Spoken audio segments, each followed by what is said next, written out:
2025 ఈ సంవత్సరం గురించి చెప్పాలంటే ఇది కేవలం ఒక క్యాలెండర్లో సంవత్సరం కాదు. భారతదేశ భవిష్యత్తును ఒక మలుపు తిప్పిన కీలకమైన ఘట్టం.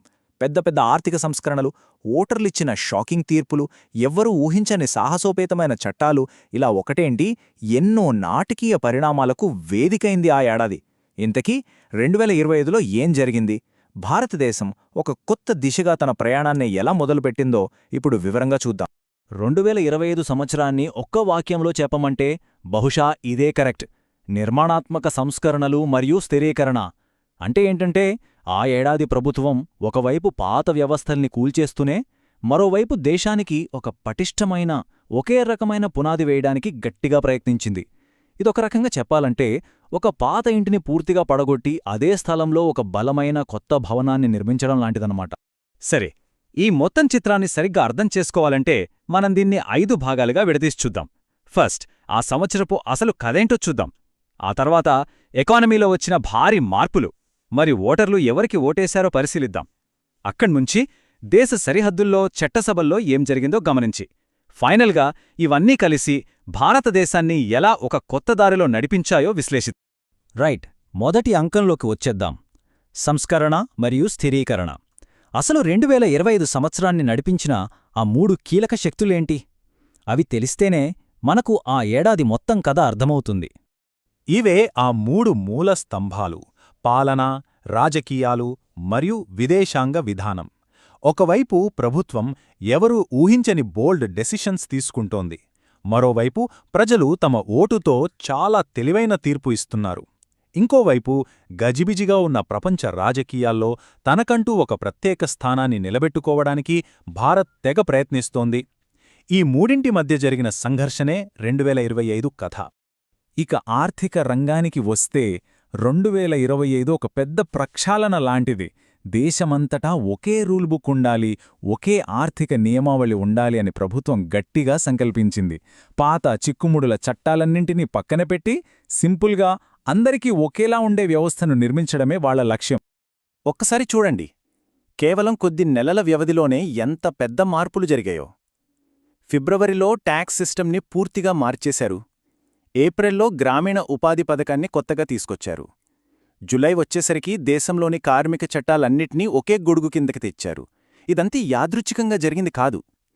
1991 ఆర్థిక సంస్కరణల తర్వాత బహుశా ఇంత పెద్ద ఎత్తున ఆర్థిక వ్యవస్థను రీడిజైన్ చేయడం ఇదే మొదటిసారేమో. గ్రామీణ ఉపాధి విషయంలో ప్రభుత్వ ఆలోచనలో ఎంత తేడా వచ్చిందో చెప్పడానికి ఇదొక పర్ఫెక్ట్ ఉదాహరణ. పాత ఎంజీఎన్ఆర్ఈజీఏ కేవలం 100 రోజుల పని కల్పించడం మీదే ఫోకస్ పెడితే ఈ కొత్త చట్టం పని దినాలను 125కు పెంచడమే కాదు, ఆ పని ద్వారా గ్రామాల్లో చెరువులు, రోడ్లలాంటి శాశ్వత ఆస్తులు క్రియేట్ అయ్యేలా, అలాగే ప్రజల స్కిల్స్ పెరిగేలా ప్రోత్సహించింది. అంటే కేవలం కూలి ఇవ్వడం కాదు, వారి భవిష్యత్తుకు బాటలు వేయడమన్నమాట. $750 బిలియన్. ఇది జస్ట్ ఒక నెంబర్ కాదు. ప్రపంచమంతా ఆర్థికంగా అల్లకల్లోలంగా ఉన్న భారతదేశం చేపట్టిన సంస్కరణలు పనిచేస్తున్నాయని, ఇన్వెస్టర్లకు మన ఎకానమీపై నమ్మకం పెరిగిందని చెప్పడానికి ఇదొక బలమైన సంకేతం. ఒక రకంగా చెప్పాలంటే ఆ ఏడాది ఆర్థిక ప్రయాణానికి దక్కిన విజయపతాకమిది. సరే, ప్రభుత్వం ఇన్ని పెద్ద పెద్ద మార్పులు చేస్తుంటే మరి ప్రజలేమనుకున్నారు? వాళ్ల తీర్పు ఎలా ఉంది? ఇప్పుడు రాజకీయ రంగస్థలం వైపు వెళ్దాం. ఒకే ఏడాది 2 రాష్ట్రాల ఎన్నికలు, కానీ ఫలితాలు ఎంత భిన్నంగా ఉన్నాయో చూడండి. ఢిల్లీ ప్రజలేమో మాకు మంచి స్కూళ్ళు, హాస్పిటల్స్ ఎవరిస్తారనే దానిపై ఓటు వేశారు. కానీ బీహార్ ప్రజలు మాత్రం జాతీయ స్థాయిలో స్థిరమైన ప్రభుత్వం, కేంద్ర పథకాల కొనసాగింపు ముఖ్యమని భావించారు. ఇది మనకేం చెప్తోంది? భారతీయ ఓటరు చాలా తెలివిగా ఆలోచిస్తున్నాడు. రాష్ట్రానికి ఎవరు కావాలో, దేశానికి ఎవరు కావాలో వేర్వేరుగా చాలా స్పష్టంగా నిర్ణయించుకుంటున్నాడు. ఓటర్లు ఇలా రాష్ట్రానికి ఒకలా, దేశానికి మరోలా ఓటు వేయడాన్నే రాజకీయ విశ్లేషకులు ఎన్నికల సమాఖ్యవాదం లేదా సింపుల్గా స్ప్లిట్ ఓటింగ్ అంటారు. అంటే ఓటరు ప్రతి ఎన్నికను దాని ప్రాధాన్యతను బట్టి అంచనా వేస్తున్నాడు. 2025 ఈ పరిణితికి ఒక నిలువుటద్దంలా నిలిచింది అని చెప్పొచ్చు. ఆర్థిక, రాజకీయ రంగాలను దాటి ఇప్పుడు దేశ భద్రత, చట్టాలు మరియు సరిహద్దుల విషయానికి వద్దాం. ఈ ఫీల్డ్స్లో ప్రభుత్వం ఎలాంటి సవాళ్లను ఎదుర్కొంది? ఈ రంగాల్లో ప్రభుత్వం చాలా దూకుడుగా వ్యవహరించిందని చెప్పాలి. ఒకవైపు దేశ భద్రత విషయంలో చాలా కఠినమైన నిర్ణయాలు తీసుకుంది. మరోవైపు యూనిఫామ్ సివిల్ కోడ్ లాంటి ఎంతో కాలంగా నానుతున్న సెన్సిటివ్ చట్టాలను కూడా ముందుకు తెచ్చింది. ప్రభుత్వం తన అజెండాను అమలు చేయడంలో ఎలాంటి సంకోచం చూపించలేదు.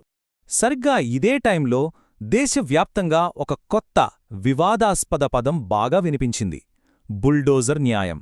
అంటే ఏంటి? కోర్టులో విచారణ పూర్తి కాకముందే నేరారోపణలు ఎదుర్కొంటున్న వాళ్ల ఇళ్లను ప్రభుత్వ యంత్రాంగం కూల్చివేయడం.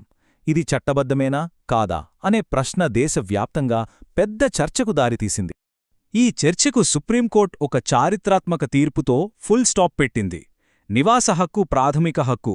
చట్టప్రకారం శిక్ష పడకుండా శిక్షగా ఇళ్లను కూల్చడం కుదరదు అని చాలా స్పష్టంగా చెప్పేసింది. ఇది కేవలం ఒక తీర్పు కాదు, ప్రభుత్వ అధికారానికి రాజ్యాంగం గీసిన ఒక లక్ష్మణరేఖను గుర్తుచేసిన ఒక హెచ్చరిక. సరే, ఆర్థిక సంస్కరణలు, ఓటర్ల తీర్పులు, చట్టపరమైన సవాళ్లు, వీటన్నిటినీ కలిపి చూస్తే మనకు కనిపించే పెద్ద చిత్రమేంటి? 2025 భారతదేశ పాలనలో ఒక కొత్త అధ్యాయానికి ఎలా శ్రీకారం చుట్టిందో ఇప్పుడు చూద్దాం. చూశారు కదా, ఒకవైపు ఆర్థికంగా దేశాన్ని ఏకీకృతం చేసే ప్రయత్నం, మరోవైపు రాష్ట్ర జాతీయ ప్రయోజనాల మధ్య తేడాను గుర్తిస్తున్న ఓటర్లు, ఇంకోవైపు భద్రత విషయంలో అస్సలు రాజీపడని వైఖరి. ఈ మూడు ట్రెండ్స్ కలిసి భారతదేశాన్ని ఒక కొత్త పాలనా నమూనా వైపు నడిపించాయి. ఫైనల్గా చెప్పాలంటే 2025 భారతదేశాన్ని ఒక నియంత్రణ రాజ్యం లేదా రెగ్యులేటరీ స్టేట్ వైపు నడిపించింది. దీని అర్థం సింపుల్: రాజకీయ పార్టీలు వేరైనా, లీడర్లు మారినా, దేశవ్యాప్తంగా ఒకే రకమైన రూల్స్, ఒకే రకమైన స్టాండర్డ్స్ ద్వారా అభివృద్ధిని సాధించాలనే ఒక జాతీయ ఏకాభిప్రాయం ఏర్పడింది. ఇకపై రాజకీయాలు కేవలం ఎన్నికల్లో గెలవడం గురించి కాదు, ఈ నియంత్రణ వ్యవస్థను ఎవరు ఇంకా ఎఫెక్టివ్గా నడిపిస్తారన్న దానిపైనే ఉంటుంది. ఇదే 2025 మనకిచ్చిన అతిపెద్ద పాఠం. అయితే దేశమంతా డెవలప్మెంట్, రూల్స్ చుట్టూ ఏకమైనప్పుడు మనం కొన్ని కొత్త ప్రశ్నలు వేసుకోవాల్సుంటుంది. ఆర్థికాభివృద్ధి అనే లక్ష్యం స్థిరపడిన తర్వాత ఒక సమాజంగా మన తర్వాతి గమ్యమేంటి? ఏ విలువల గురించి, ఏ హక్కుల గురించి మనం చర్చించుకోబోతున్నాం? దీని గురించి ఆలోచించడం మనందరి బాధ్యత.